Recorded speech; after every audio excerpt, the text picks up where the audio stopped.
Hi, Pipeline admins. Thanks for joining me in the account settings.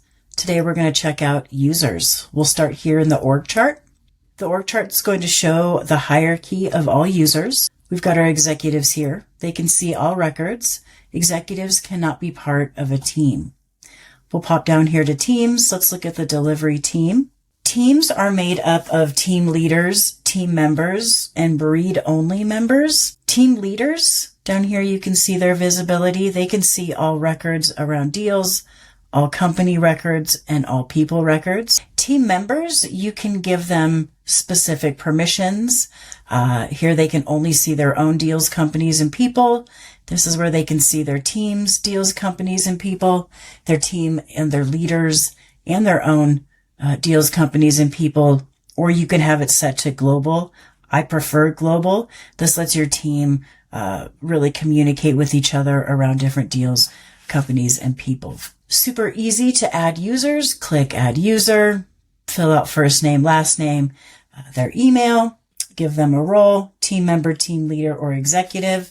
Supershare users are reserved for users outside of your company who don't have a license. These Supershare users are very limited in what they can see in terms of deals, lists of deals that you share with them. You'll see here that you can give each user specific access. Can merge records, can't merge records. You can make them an account admin. Any user role besides the Supershare can be an account admin. For more detailed permission descriptions, click here. Also, creating a new team is very easy. There's a lot of teams here, so let's just hop into the Acme team for an example. You're going to give your team a name. If they report to another team, you can add that here.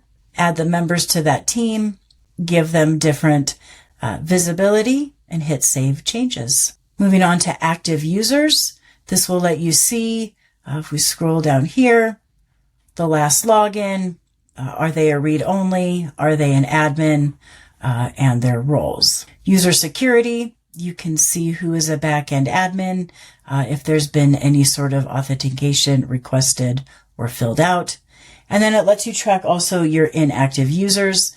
When you make a user inactive, if I go over here to active users, I scroll over here, I can make that user inactive. When you mark a user inactive, it does not delete any data that they've added.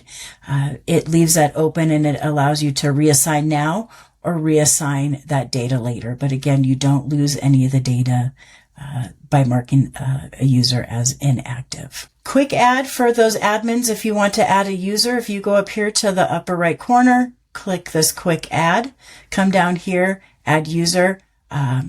It'll bring you right over here. Super quick, super easy.